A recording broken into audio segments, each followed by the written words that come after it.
Ser podcast.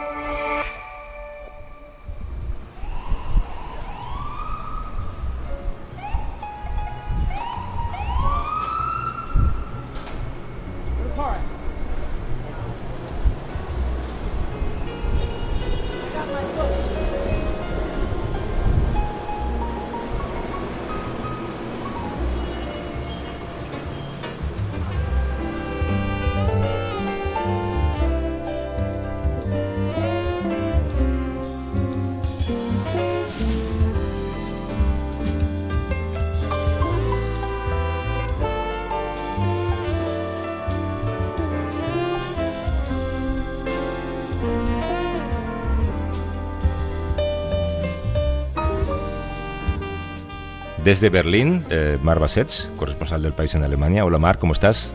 Hola Javier, ¿qué tal? Buenos días, Guten Morgen. Yo hoy te hablo desde Nueva York por el cambio horario. Esto que están escuchando ahora mismo está grabado hace unos días. Queríamos venir al sitio en el que estoy ahora mismo. Si oyes ruido de fondo, acabo de entrar en el edificio que está en la 8ª Avenida, entre las calles 40 y 41, muy cerca de Times Square. Es un edificio alto, gris, moderno, de acero y cristal. Tiene, según veo en el ascensor, 52 pisos, veo desde aquí. Y esto yo creo que es interesante, hay bastante seguridad en la puerta, seguridad discreta pero muy recia. Estoy en la sede del New York Times, Marc, y he quedado aquí con posiblemente la persona que mejor nos puede explicar lo que está pasando en este país. De hecho, si quieres, antes de encontrarme con él y subir, igual podemos explicar lo que para mí y para ti significa el New York Times, porque de alguna manera, desde luego para mí es el periódico, ¿no? Sin duda, sí, es el periódico, el patrón oro del periodismo. Luego podemos criticarlo, enfadarnos, pero es el periódico. Yo reconozco que yo viví 2 años en Nueva York, entre el 2007 y el 2009, y reconozco que una de las cosas que más me gustaba de vivir en Nueva York era poder leer cada mañana el New York Times en la edición de papel. Y aún te diré más, uno de los placeres cotidianos para mí era cada mañana entre las 6 y las 7 de la mañana, recuerdo más o menos, distribuía en el diario a los suscriptores y escuchabas este ruido en la puerta, el golpecito que daba el periódico en papel a la puerta, y sabías que el New York Times había llegado, que podías abrir la puerta en pijama y entonces empezaba el día, ¿no? Hay un libro interesantísimo que se titula The Trust, los autores se llaman Susan Tift y Alex Jones, y es un libro sobre el New York Times y su historia, y sobre todo sobre la historia de la familia propietaria del New York Times desde hace más de un siglo, los Ocht-Sulzberger. El libro dice, y cito, que los Ocht-Sulzberger son la familia americana más poderosa del siglo XX. Quizá exagera un poco. Esto es fundamental para entender este periódico, porque es una empresa familiar, y este es un detalle importante si la batalla que actualmente Donald Trump ha lanzado contra este periódico, contra esa institución, continúa. Hay muchas cosas que me gustan del New York Times, y una de ellas es el lema que figura en la portada del papel: All the news that's fit to print. Es decir, traducido, todas las noticias que merecen la pena ser impresas, ¿no? Ser publicadas. Esto es lo que encontrarás en el New York Times, y la verdad es que no se me ocurren mejores definiciones, una definición mejor de lo que es el periodismo, ¿no? Hay otro libro fantástico sobre el New York Times, El reino y la gloria, de Gay Talese, que también fue periodista del New York Times, y definía la sede, que es el edificio donde estás en estos momentos, Javier, aunque en aquel momento era otro, pero la sede del New York Times es una, y cito entre comillas, fábrica de hechos, facts, hechos.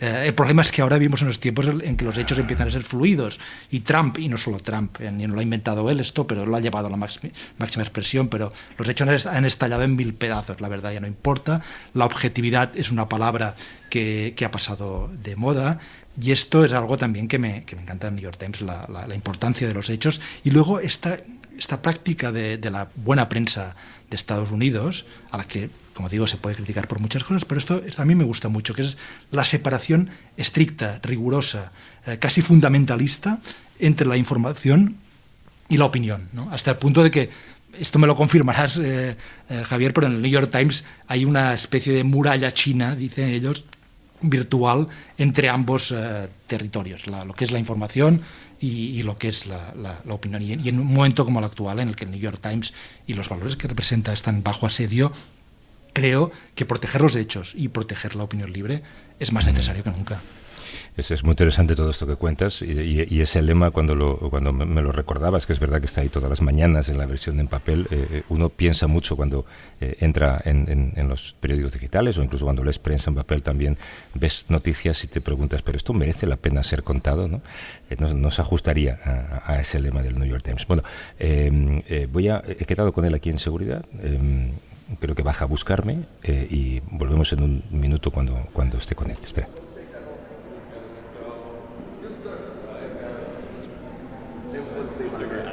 I'm here for Ezra Klein.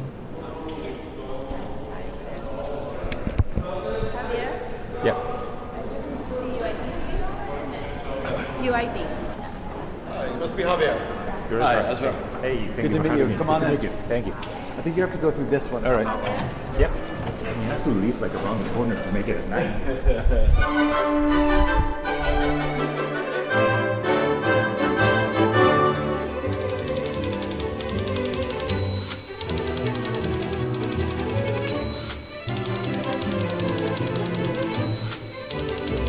Marc, sigues por ahí, ¿no? Sí, sí, sí. Nos recibe esta mañana en el New York Times el que es quizá ahora mismo el periodista más influyente de este país a través de sus columnas de opinión en el periódico, a través de su podcast. Ha publicado también un libro que de alguna manera está sentando las bases de lo que debe hacer la izquierda de Estados Unidos y en el resto del mundo para intentar frenar la corriente de populismo en la que estamos. Un libro que se llama Abundancia, es una llamada de atención a la pasividad del progresismo. Está entre los libros también más recomendados últimamente por el expresidente Barack Obama. Nos recibe Ezra Klein. ¿Qué tal, Ezra? Buenos días. Buenos días. Gracias por invitarme. Estamos en el corazón del New York Times. De hecho, estamos sentados en un pequeño despacho en la sección de opinión del periódico. Es la sección en la que se decide la esencia de lo que es este periódico, en una planta, como decía Marc, separada de la redacción. Y ahora Donald Trump, por decirlo de una manera clara, va a por ustedes, va a por este periódico. ¿Sienten aquí esa amenaza? ¿Me siento amenazado aquí? Bueno, el presidente Trump nos está demandando en estos momentos, así que ya podemos anticipar que la presión sobre los medios se va a intensificar. No creo que hayamos llegado al punto en el que haya que temer por la seguridad física. No creo que estemos en ese punto en este país. Pero sí creo que todos los que trabajamos en los medios de comunicación nos sentimos más vulnerables después del asesinato de Charlie Kirk. Da la sensación de que el ciclo de violencia se ha expandido. Muchos tememos que los asesinatos y atentados políticos se estén volviendo cada vez más frecuentes. Ya vimos el intento de secuestro de la entonces presidenta de la Cámara, Nancy Pelosi, el intento de incendiar la casa del gobernador Joe Shapiro, el atentado contra Donald Trump, el asesinato de Brian Thompson, el consejero delegado de United Healthcare. Así que la sensación de estar entrando en una espiral de violencia que infecta a la gente y provoca consecuencias terribles es una realidad. Si esto sigue pasando, las amenazas y los ataques a la libertad de expresión en Estados Unidos, ¿cómo cree que van a actuar las empresas de comunicación? Porque esas empresas dependen, en último término, del dinero, es lo que más quieren proteger. Sí, dependen del dinero. Lo que estamos viendo ahora es que la administración Trump está utilizando el poder que tiene para presionar a instituciones o industrias que le disgustan o que considera una amenaza. En el caso de Jimmy Kimmel, lo que ocurrió fue que la FCC, que en Estados Unidos regula gran parte de los medios y de las fusiones empresariales, básicamente mandó un mensaje a este grupo, Nexstar, diciendo: si queréis sacar adelante esta fusión, guiño, guiño, será mejor que os toméis en serio ese asunto de Jimmy Kimmel. Y vemos que hacen exactamente lo mismo en las universidades y en otros muchos sectores. El gobierno federal en Estados Unidos tiene un poder económico y regulatorio enorme sobre prácticamente todo. Así que cuando empieza a apretar, si una empresa solo piensa en sus beneficios o no puede asumir una amenaza a esos beneficios, porque como decías, todo al final se mueve con dinero, este gobierno tiene una gran capacidad de presión. Y lo que viene haciendo la administración Trump es rastrear todo el aparato federal para ver qué palancas tiene sobre cada uno. Con el New York Times, por ejemplo, no tienen tanto margen de presión, porque nosotros no aceptamos dinero del gobierno ni dependemos de autorizaciones oficiales. Pero en el caso de compañías como Amazon o Tesla, que dependen de una relación constante con el gobierno, entonces la capacidad de control es mucho mayor. Pero es grave que los responsables del gobierno federal estén utilizando el Estado como un instrumento para disciplinar a sus adversarios. Pero puede ocurrir que la misma polarización que vemos en las calles se reproduzca en el seno de esas compañías. Una parte de los accionistas de Disney, por ejemplo, quieren que Jimmy Kimmel vuelva a ser despedido y de hecho, una buena parte de las emisoras ni siquiera lo están emitiendo esta semana. Yeah, although those are different companies. Right, Sinclair. So, I mean, sí, aunque en realidad son compañías distintas. La estructura de la televisión en este país es compleja. Por un lado tenemos a Disney, que es dueña de ABC, pero su emisión depende a su vez de varios distribuidores, así que intervienen múltiples actores en lo que podríamos llamar la cadena de suministro de la televisión. Y cada uno tiene su política, sus propios intereses. Sinclair es una empresa muy conservadora, así que no sorprende demasiado que se mueva según sus intereses políticos e ideológicos, pero también resulta muy evidente para todos, las empresas, los directivos y las figuras influyentes, que si la administración Trump te identifica como alguien dispuesto a hacer lo que sea por ayudarles, ellos te van a ayudar a ti. Las reglas de Donald Trump son muy claras. Esto no va de procesos neutrales, no va de reuniones largas donde se sopesan los pros y contras. La lógica es otra. Si tú le ayudas, él te ayuda. Y si le haces daño, él te hará daño a ti. Y eso lo han dejado claro a todos los niveles del gobierno y en todas las acciones posibles. Algunos se resisten y otros ceden. Buenos días, Ezra. Aquí Mark, desde Berlín. Hay una cierta percepción desde Europa de que Estados Unidos puede estar al borde de convertirse en un régimen autoritario, incluso se dice fascista, en el contexto de lo que se está contando ahora y tras el asesinato de Charlie Kirk. ¿Cuánto hay de verdad en esto? Por favor, Ezra, me gustaría mucho que me convenciera de que esta percepción es equivocada, si es posible. I think it is important not to see these things as a binary. Creo que es importante no ver estas cosas como algo binario. O eres autoritario o no lo eres. O eres fascista o no lo eres. Los sistemas de gobierno existen en un espectro. Y yo diría que Donald Trump sí tiene tendencias y aspiraciones claramente autoritarias. Y la gente que lo rodea en este segundo mandato, a diferencia de lo que ocurrió en el primero, respalda esas tendencias y aspiraciones. Y además han desarrollado sus propias justificaciones ideológicas para ellas. Estamos en un momento en que el partido en el poder está empujando en una dirección autoritaria. ¿Significa eso que ya vivimos en un sistema autoritario? Yo no lo diría así, pero sí que hay un impulso en esa dirección y creo que están ocurriendo cosas muy inquietantes que hay que entender.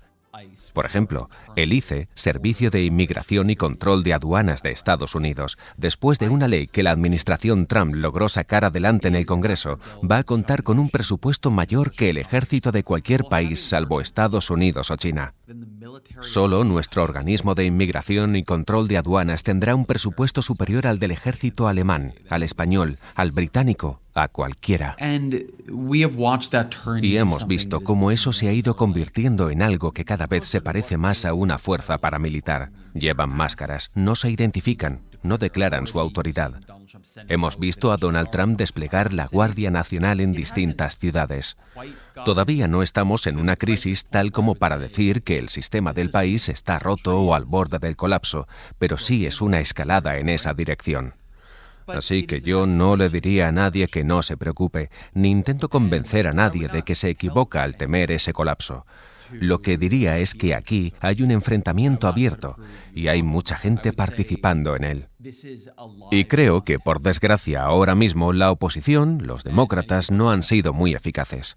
Ni a la hora de ejercer poder, porque apenas tienen poder, sobre todo a nivel nacional. No controlan la Cámara de Representantes, ni el Senado, ni el Tribunal Supremo. Pero en el terreno político tampoco han mostrado mucha eficacia. No han sido capaces de estar a la altura del momento, creo yo, como fuerza de persuasión. Al final, lo que hacen es confiar en los tropiezos y excesos de Donald Trump. Ir contra Jimmy Kimmel, por ejemplo, fue un error. Kimmel es una figura muy querida y apreciada del centro político. Confían en que Trump se vuelva tan impopular que pierda en 2026 y en 2028. Pero lo que no hemos visto es el surgimiento de un liderazgo que parezca estar verdaderamente a la altura de este momento. Usted escribió una columna de opinión hace unos días en la que defendía la manera de hacer política de Charlie Kirk. Sus posturas eran de extrema derecha, pero él iba a las universidades y a otros foros a defenderlas. En uno de ellos, de hecho, fue asesinado. ¿No es frustrante tener que explicar que dejar hablar a alguien como Kirk es democrático, pero que la violencia política es inaceptable? Sí, voy a hablar muy específicamente de Kirk, que hizo muchas cosas con las que no estoy de acuerdo en absoluto. Pero aquel día, en ese escenario, estaba practicando la política de una forma correcta cuando lo mataron a tiros. Estaba en un acto que se llamaba Demuéstrame que me equivoco, hablando con la gente, intentando persuadirla. Algunos dirán, bueno, en realidad él no estaba allí para debatir, no buscaba la verdad. Y claro, por supuesto que no. Era un actor político que trataba de convencer a la gente de sus ideas. Y creo que eso es precisamente lo que el Partido Demócrata debería estar haciendo mucho más. Ir a lugares donde está en desventaja, que son hostiles a lo que defendemos, y tratar de persuadir o de generar atención y energía a través del acto mismo de la persuasión. Dicho esto, sí, hay que condenar la violencia política. Y lo creo de verdad, desde lo más profundo de mi ser. Un acto de violencia política contra cualquiera que participa pacíficamente en la vida política es, en realidad, un acto de violencia contra todos los que participan pacíficamente en la vida política. Esa violencia no entiende de partidos, no entiende de bandos, porque termina golpeando a unos y a otros. Te puedo dar ejemplos de intentos de asesinato contra políticos y personalidades tanto de izquierda como de derecha. Y cuando cala la idea de que la violencia es aceptable o simplemente de que es imaginable, esa idea se contagia. Igual que ocurre con los tiroteos en las escuelas o con el suicidio, la violencia también es contagiosa. Cuanto más se repite, más se propaga. Sí, resulta trágico que tengamos siquiera que estar denunciándolo. Usted lo ha comparado a la violencia política en los años 60. ¿Cree que va a ir a peor? No me sorprendería. ¿Tiene miedo de que esto acabe en una espiral de violencia y de que el presidente Donald Trump no haga nada para apaciguarla? Más bien al contrario, que eche más leña al fuego. No tengo claro que esto no vaya a descontrolarse. Yo creo que lo que la administración Trump busca ahora es algo parecido al macartismo en este país, a la Red Scare, aquella etapa de la política estadounidense marcada por la persecución masiva de supuestos comunistas, utilizada para atacar a todo tipo de opositores, desde sindicatos hasta movimientos por los derechos civiles. La analogía aquí es clara. Lo que intenta Trump es imponer la idea de que no se trató de un tirador solitario, que es lo que parece haber sido, sino de que ha sido la izquierda radical, una cultura, un ambiente que lo radicalizó. Y por eso están atacando a fundaciones tan respetadas como la Ford Foundation o la Open Society. Ellos no son grupos radicales, no tienen nada que ver con el autor del crimen, no son violentos, son entidades que financian proyectos y causas benéficas. Están intentando destruir a sus adversarios políticos utilizando sobre todo el poder del Estado más que, al menos de momento, la violencia. Pero estamos en un periodo muy inflamable y no sabemos de qué puede ser capaz un individuo trastornado o una milicia. No sabemos qué pasará si la administración de Trump decide enviar a la Guardia Nacional a Chicago o a Nueva York. Ya hemos visto un caso en el que alguien intentó atropellar a un agente del ICE. El agente disparó y mató a esa persona. Pero, ¿qué habría ocurrido si hubiese muerto el agente en ese choque? Hay muchos escenarios en los que esto puede estallar y por eso el momento que vivimos es tan peligroso. ¿Se atreve a pensar qué puede pasar en esas elecciones del 26 y el 28? Me hacen muchas preguntas que piden que anticipe el futuro y lo entiendo. Pero lo cierto es que el futuro es, por definición, impredecible. Siempre lo ha sido y en este momento todavía más. Lo que pase en 2026 o en 2028 dependerá de lo que ocurra en el camino. Y más aún, dependerá de lo que hagamos todos nosotros. si el Partido Demócrata no reacciona. Well, they better react. I mean, they're not Bueno, completely más passive. les vale reaccionar. No están completamente pasivos, que no se me entienda mal. Una cosa es no estar todavía a la altura de lo que el momento exige, que puede que aún lo consigan, y otra es ser pasivos. Yo no los acuso de inmovilismo, pero me gustaría ver más vitalidad en ellos. Sí que hay demócratas intentando hacer cosas. Gavin Newsom, el gobernador de California, por ejemplo, ha tomado una serie de decisiones muy interesantes. Hay bastante espíritu de combate en muchos de ellos. Si te fijas en los partidos de la oposición, en el primer año después de una derrota aplastante, rara vez dan buena imagen. El Partido Republicano no parecía fuerte en 2009 después de que Obama ganara en 2008. Tampoco en 2013 tras su victoria en 2012. El Partido Demócrata tampoco parecía fuerte en 2005 después de la reelección de George W. Bush. Pero en todos estos casos, el partido terminó fortaleciéndose. Los demócratas ganaron las elecciones de 2006 y 2008. Los republicanos ganaron las de 2010 y 2016. Así que lo que ocurre menos de un año después de unas elecciones no refleja necesariamente dónde estará ese partido 2 o 4 años más tarde. ¿Está el sistema en Estados Unidos preparado para esta situación? El famoso sistema de los checks and balances, de los contrapoderes. A mis amigos europeos yo siempre les solía decir, no os preocupéis porque el sistema americano funcionará. El sistema de equilibrios entre el Congreso, el Tribunal Supremo, la prensa también. ¿Cree que este sistema sirve para este momento con Trump? No. So my first book was about this. No. De hecho, mi primer libro trataba precisamente de eso. ¿Por qué estamos polarizados? Y uno de los puntos centrales es que la estructura constitucional del sistema estadounidense fue diseñada por los padres fundadores, que no querían ni pensaban que habría partidos políticos. Cuando hablamos de checks and balances, de contrapesos, la idea original era que el Congreso actuara como una institución independiente, defendiendo su propio poder frente al Ejecutivo. Que el Ejecutivo funcionara como un poder autónomo en competencia con el Congreso y que el Tribunal Supremo fuera también una entidad independiente. Pero lo que en realidad tenemos en Estados Unidos es otra cosa. Las instituciones políticas centrales no son el Congreso ni la Presidencia, sino los partidos. Y los partidos atraviesan todas esas instituciones. Hoy tenemos un Congreso republicano, una presidencia republicana y un Tribunal Supremo republicano. La manera de entender esas tres instituciones no es como órganos totalmente independientes que equilibran celosamente sus prerrogativas y su poder, sino como piezas controladas por una misma coalición que coopera entre sí para llevar a cabo su agenda. No quiero decir con esto que nunca haya excepciones. Es verdad que hay momentos en que el Tribunal Supremo puede marcar un límite a Trump y deciden no hacer algo, aunque menos de lo que esperábamos, la verdad.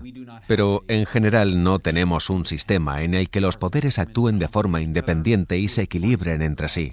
Lo que tenemos son partidos que actúan a través de todo el aparato del Estado. Ahora bien, si tras las elecciones de 2026 hubiera, por ejemplo, una Cámara de Representantes o un Senado demócrata, esa dinámica cambiaría. No sería solo independencia, sino oposición. Pero hoy por hoy no tenemos el sistema de contrapesos que imaginaron los constituyentes. No contamos con cámaras y poderes independientes que se limiten mutuamente, sino con un control que a veces es cooperativo y a veces oposicional. Y todo depende de cómo encajen o no esos equilibrios.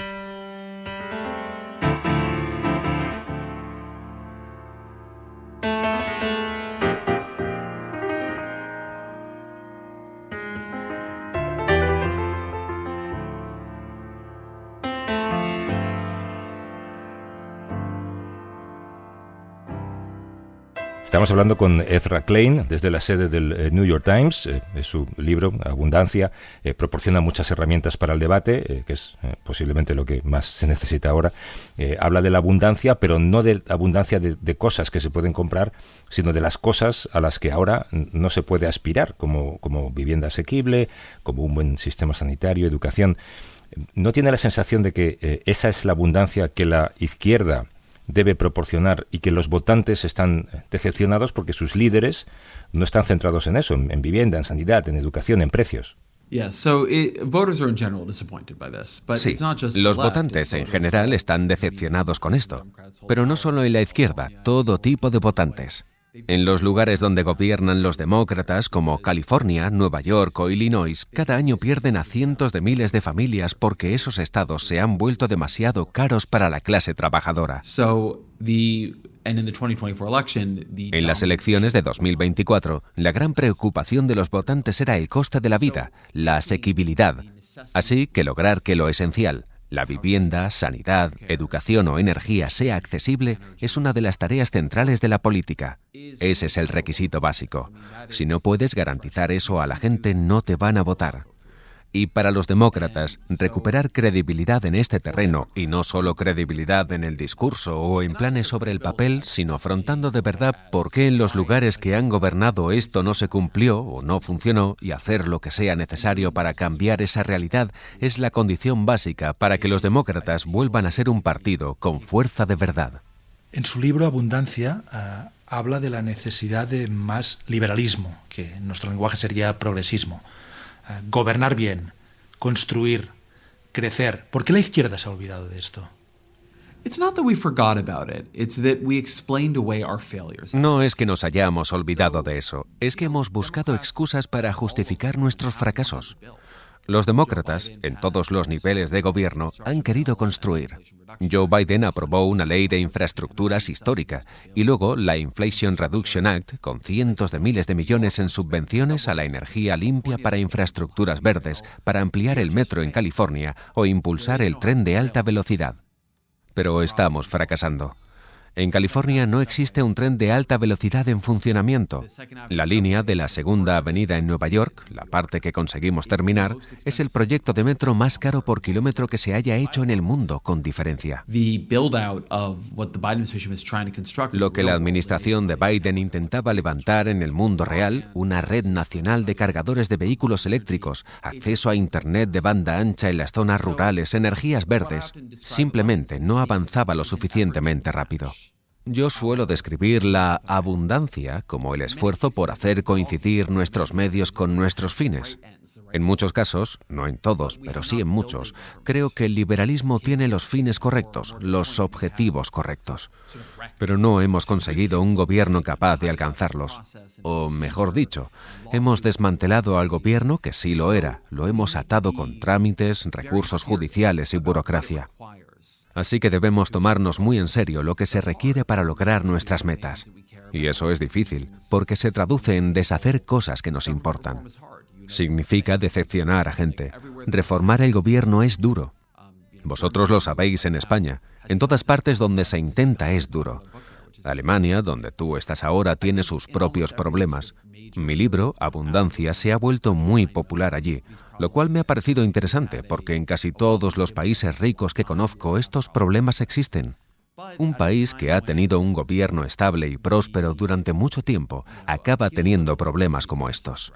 Pero justo en un momento en el que el atractivo de la democracia liberal está tan amenazado, en que tantos votantes creen que no podemos o no queremos cumplir lo que prometemos, eso debería obligarnos a una disciplina y a una seriedad mucho mayores a la hora de construir estructuras y capacidades de gobierno que sí permitan cumplir.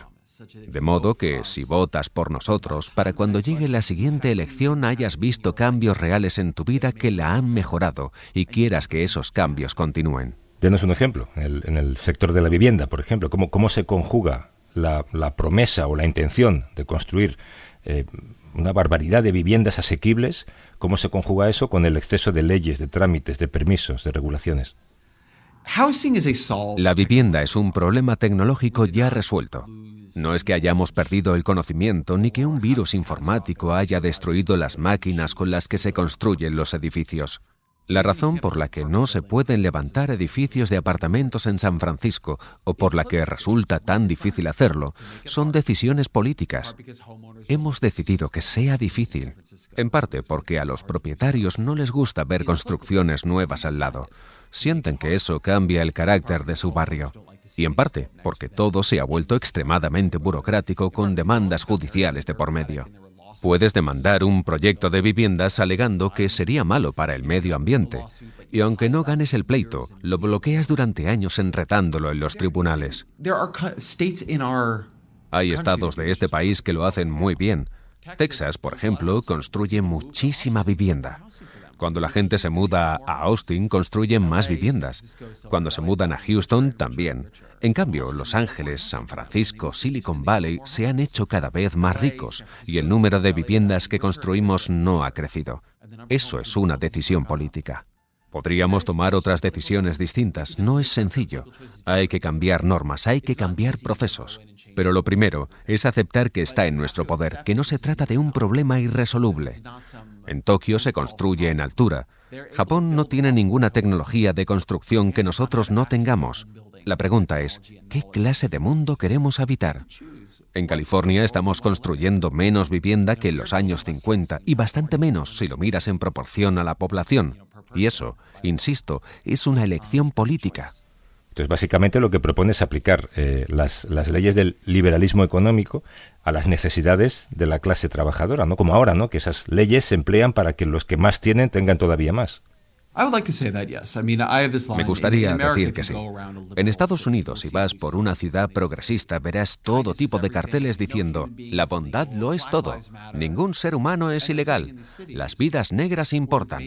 Pero esas son las mismas ciudades donde hemos hecho ilegal levantar viviendas para los más pobres y donde la vivienda es tan cara que gran parte de la población negra se está viendo obligada a marcharse. De modo que hay una desconexión entre nuestros valores y el tipo de cambios que estamos dispuestos a permitir. Y si queremos ser un partido fuerte, si queremos servir a la gente a la que decimos que servimos, entonces sí, tenemos que alinear esas cosas. Ahora bien, creo que es importante ser cautos en cómo hablamos de esto, porque no se trata solo de liberalismo, sino también de reformar el gobierno. Eso implica hacer cosas que muchas veces se asocian a los conservadores, como desregular ciertos ámbitos. Tenemos que desregular la construcción de viviendas tanto en el mercado privado como en el público. Debemos facilitar también la construcción de vivienda pública. Creo que en este país existe la tendencia a pensar que para los liberales la regulación es siempre buena, salvo que se demuestre lo contrario, y que los conservadores, por el contrario, son desreguladores, ¿verdad? No les gusta la regulación, pero esa es una forma equivocada de verlo. No deberías definirte por el método, sino por los objetivos. La pregunta con la regulación, tanto si la quieres como si no, es si te ayuda a cumplir tus metas o no. Por eso, primero tienes que tener muy claros tus objetivos. Abundancia es, en gran medida, un libro sobre metas. Plantea que debemos preguntarnos una y otra vez: ¿qué es lo que necesitamos que haya en mayor cantidad? ¿Y cómo lo conseguimos? Y después, tomarnos en serio las respuestas. Parece algo obvio, pero en la práctica no lo hacemos. Para muchos de nuestros oyentes que se consideran progresistas, la idea de abundancia puede resultarles algo incómoda o ir un poco contracorriente de lo que pensamos. Pueden pensar que ya tenemos suficiente de todo, hay demasiado, el planeta está ardiendo, que estamos destruyendo el planeta, que hay demasiadas cosas, incluso en la vivienda, y que una cierta escasez puede ser buena. ¿Cómo le responde? Creo que aquí hay dos cosas. Yo no usaría la vivienda como ejemplo. Al menos en Estados Unidos no se ve, ni siquiera en la izquierda, a mucha gente diciendo que necesitamos menos viviendas. Puede que en otros sitios sí, pero aquí no. Donde sí se ve esto es en otros ámbitos. En el ecologismo, por ejemplo, hay una atracción hacia lo que se conoce como la ideología del decrecimiento. La idea de que estamos viviendo por encima de los límites del planeta y que debemos conformarnos con menos. Hablo de esto en el libro, y uno de los puntos que señalo es que la ideología del decrecimiento tiene el problema de ser al mismo tiempo demasiado y demasiado poco como respuesta a los retos reales que enfrentamos. Por un lado, es demasiado porque pretende cambiarlo todo de golpe, toda la estructura de la producción, de la industria, y no tiene un plan para hacerlo ni la capacidad política de hacerlo. Si lees los libros que hablan sobre decrecimiento, dicen que buscan una revolución social de la magnitud de lo que lograron Darwin o Copérnico. Y eso está genial, pero una revolución así no ocurre en un año, ni en 5, ni en 10. Y nosotros tenemos que actuar contra el cambio climático ya.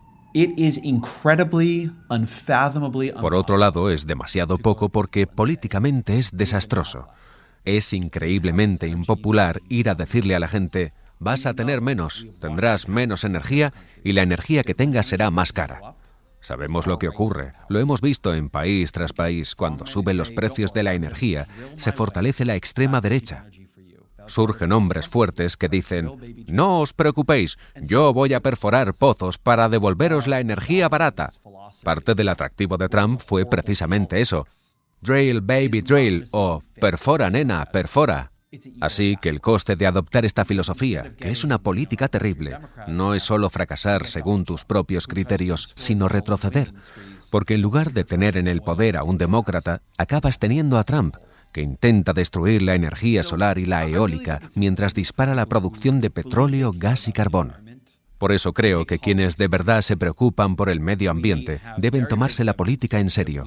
Tenemos pruebas sólidas de que podemos descarbonizar nuestras economías y vivir mucho más cerca de los límites del planeta. Eso es lo que debemos intentar. No renunciar a ello porque tengamos el sueño de convencer a la gente de que viva como hace 50 años, con menos, en comunidades más pequeñas, calentándose con una hoguera y lavando la ropa todos juntos en una lavandería común. Eso no va a funcionar. No es realista. No es como piensa la gente ni lo que se espera de la izquierda. La izquierda tradicionalmente ha prometido prosperidad material. Si renuncia a eso, renuncia también a ser una fuerza política con peso en el futuro previsible. Barack Obama ha citado su libro en varias ocasiones. Ha dicho que los demócratas tienen que centrarse en dar a la gente lo que la gente realmente necesita. ¿En qué están centrados ahora, entonces? Muchas veces se enredan en otras batallas. En este caso, creo que sí han prestado atención y agradezco mucho que el presidente Obama promoviera y apoyara el libro. Para mí fue muy alentador, porque si alguien sabe si nuestra crítica sobre cómo funciona el gobierno es correcta o no, ese es un expresidente. También lo he oído de otros. El gobernador de California respaldó el libro. La gobernadora de Nueva York habló sobre él. Es decir, la gente que está realmente en el poder sabe que lo que decimos es verdad. Conocen este problema y luchan contra él, porque no logran sacar adelante las cosas que quieren. Y el hecho de que ni ellos puedan resolverlo con facilidad demuestra lo difícil que es de solucionar. Pero los que están en el poder no dicen: mira estos chavales con su libro ridículo. Al contrario, han dicho: sí, esto es un problema real. Yo no diría que los demócratas no estén centrados en cumplir con la gente, pero creo que han desarrollado una especie de impotencia aprendida respecto a las políticas, los trámites, la forma en que funciona todo ahora. Así que cuando se topan con un obstáculo, no hacen nada. Dicen: bueno, pues tenemos que pasarnos 4 años y medio redactando un informe de impacto ambiental. Supongo que eso es lo que toca, en lugar de reformar la Ley Nacional de Política Ambiental, para que no tengas que pasarte 4 años y medio redactando un informe cuando lo que estás haciendo es bueno para el medio ambiente. Los demócratas se han convertido en un partido de instituciones, en un partido de aceptar las cosas tal como funcionan hoy. Y cuando las cosas funcionan mal, no las cambian. Una de las frases que suelo usar sobre la política estadounidense es que la personalidad de los demócratas es institucionalista y la de los republicanos es autocrática. Y ese no es un buen equilibrio. Los demócratas necesitan un poco más de energía, de liderazgo. No quiero que se conviertan en autócratas ni en gente sin ley, pero sí quiero que sean más persistentes, más enfocados en sus objetivos, más orientados a resultados. Y sería estupendo que, por su parte, los republicanos respetaran un poco más las instituciones y las leyes de lo que lo hacen ahora. Especialmente ahora. Sí, especialmente ahora. Hay una parte de la izquierda en Estados Unidos y en Europa que cree que es importante centrarse más en la redistribución de la riqueza, en la reducción de las desigualdades, más que en la abundancia, como hace usted. Usted no habla de estas cuestiones en el libro. No, de hecho lo decimos en la introducción. Este libro trata únicamente de los ámbitos en los que creemos que los demócratas están fallando. No es que no tengamos nada que aportar a su agenda. Yo me he pasado buena parte de mi carrera cubriendo la sanidad. Soy un gran defensor de la sanidad universal y además creo que deberíamos tener un crédito fiscal por hijo más amplio. Hay mucho por hacer en materia de redistribución. Y a los demócratas, en general, se les da bastante bien la redistribución. El libro habla de las cosas que no se les dan bien. ¿Y en qué lugar encajan en ese debate políticos de este país más a la izquierda, como Alexandria Ocasio-Cortez o Bernie Sanders? Bueno, eso tendrías que preguntárselo a ellos. Yo he hablado bastante con una de las personas que reclutó a Ocasio-Cortez para la política, que fue su primer jefe de gabinete. Y una de las cosas que hablamos es que el Green New Deal que ella quiere no se puede llevar a cabo bajo las leyes actuales. La cantidad de energía verde que ella o que Bernie quieren construir no es posible con el sistema que tenemos hoy.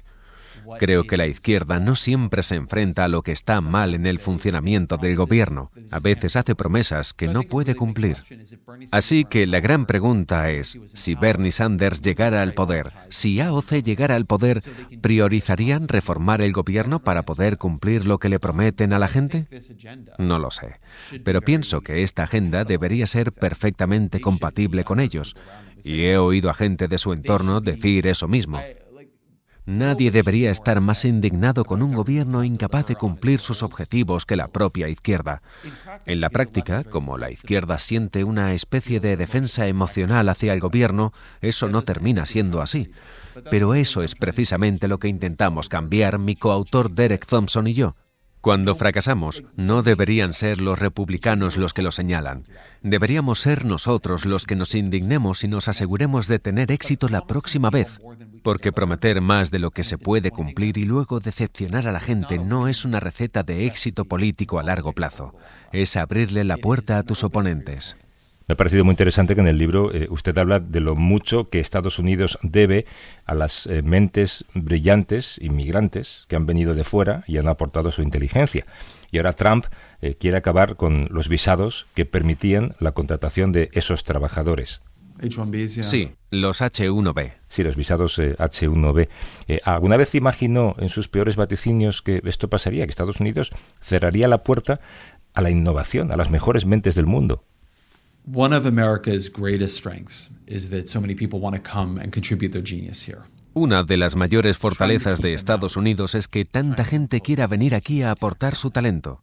Intentar mantenerlos fuera, imponerles una especie de impuesto descomunal es una locura.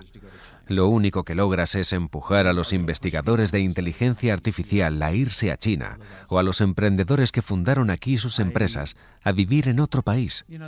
La administración Trump, con su discurso de Make America Great Again y todo lo demás, al final, gran parte de lo que hizo grande a Estados Unidos fue la inmigración.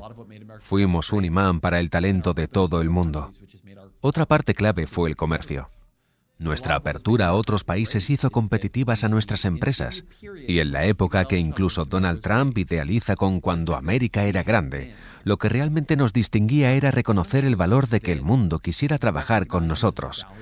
Que tanta gente quisiera venir aquí, que tantas empresas quisieran hacer negocios con nosotros. Poner todo eso en peligro bajo un nacionalismo malentendido es algo que va a dañar al país a largo plazo de una manera que ni siquiera podemos imaginar. La razón por la que Estados Unidos ha ido mucho mejor que Europa económicamente en los últimos 10, 15 o 20 años es que las grandes empresas tecnológicas se fundaron aquí. Y si miras quién las fundó y quién las dirigió, muchos de ellos son inmigrantes. Nuestra apertura es lo que nos convirtió en líderes mundiales en tecnología, lo que nos hizo ricos, productivos. Esa es la gallina de los huevos de oro que esta administración está estrangulando. Qué paradoja, ¿no? Que las personas que están al frente de estas compañías tecnológicas que supuestamente deben traer el futuro mejor, el futuro brillante que usted escribe en el libro, qué paradoja que estén en el lado de Trump. Bueno, depende de cuál de ellos estemos hablando. Y habrá que ver dónde están dentro de un par de años. No creo que el director de Microsoft o el de Alphabet Google se hayan pasado al MAGA. Yo creo que muchos de ellos son simplemente empresarios muy astutos y realistas, aunque a veces me gustaría verlos actuar con más valentía. Desde luego me gustaría verlo en el caso de Mark Zuckerberg y en parte también en Elon Musk, que sí se ha vuelto muy de extrema derecha en su ideología. Pero no creo que el sector tecnológico en su conjunto se haya desplazado tanto a la derecha como pueda parecer. Creo que muchos simplemente están dispuestos a pagar para jugar. Tim Cook, el director de Apple, por ejemplo, llevó a Donald Trump un regalo hecho de oro. La administración lo plantea así. Si quieres recibir un buen trato por nuestra parte, tienes que rendirnos tributo, darnos dinero y no criticarnos. Y muchos aceptan esas reglas. Puede que a ellos les funcione, pero el problema es que no va a funcionar para las empresas más pequeñas que vienen detrás. Por eso no pienso que esta cooperación esté en la mayoría de los casos motivada ideológicamente. No es una afinidad del corazón, es un cálculo de la cabeza. Pero esos cálculos pueden ser peligrosos, aunque para ti, personalmente, tengan sentido. En países como España vemos ahora cosas que aquí veíamos hace un tiempo, la burbuja de la sanidad privada, la explosión de la educación privada también, los precios, el crecimiento de la desigualdad, la desaparición de la clase media. Todavía no tenemos a alguien como Trump, pero sí que tenemos pequeños aspirantes a ser Trump. Díganos qué errores es mejor que no cometamos ahora, en el momento en el que estamos, para no acabar dentro de unos años donde están ustedes aquí en Estados Unidos. Creo que el error más grave que podemos cometer es no tomarnos en serio el atractivo ideológico del populismo de derechas. Los partidos de centro izquierda o de izquierda suelen repetirse a sí mismos y encerrarse en una especie de burbuja ideológica que en el fondo todo el mundo está de acuerdo con ellos y que los otros, esa gente, son solo los malos de la película. Y no entendemos hasta qué punto los sentimientos sobre la inmigración son intensos. No vemos lo abandonada que se siente mucha gente, no percibimos lo que significa ser una persona religiosa en un país que se seculariza rápidamente.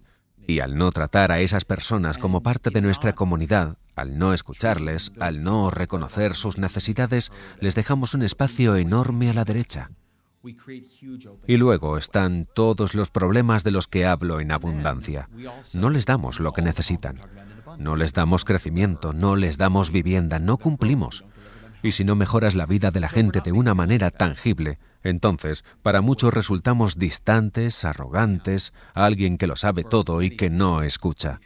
Esa es una mezcla muy, muy tóxica.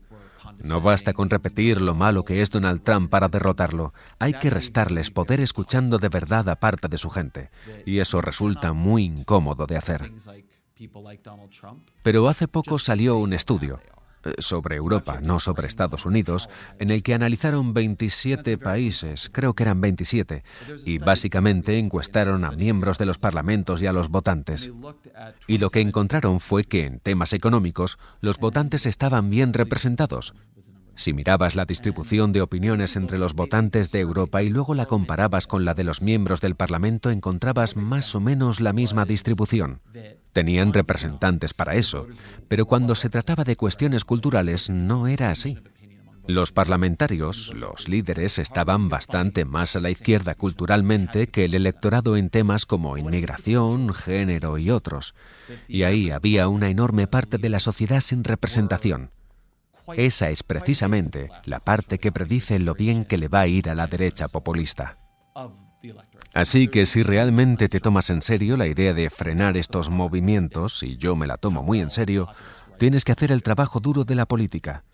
Necesitas llegar a compromisos con la gente, asegurarte de que se sientan escuchados, de que sientan que tienen un lugar en tu movimiento y en tu país. No basta con decirles lo equivocados que están.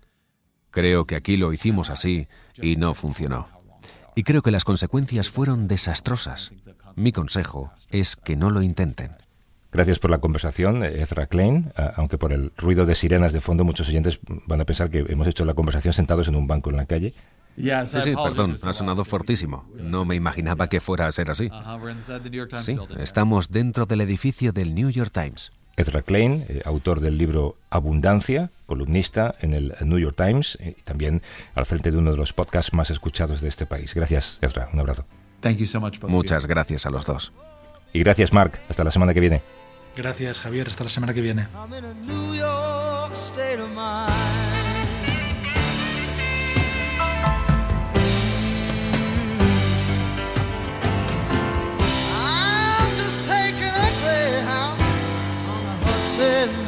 river line.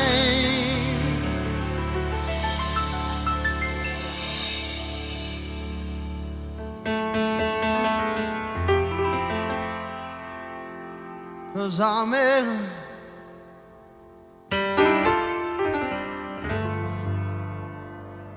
in a New York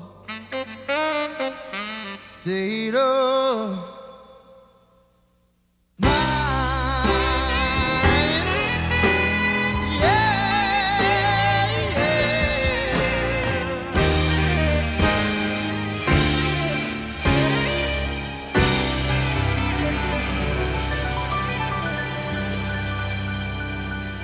Para no perderte ningún episodio, síguenos en la aplicación o la web de la SER, Podium Podcast o tu plataforma de audio favorita.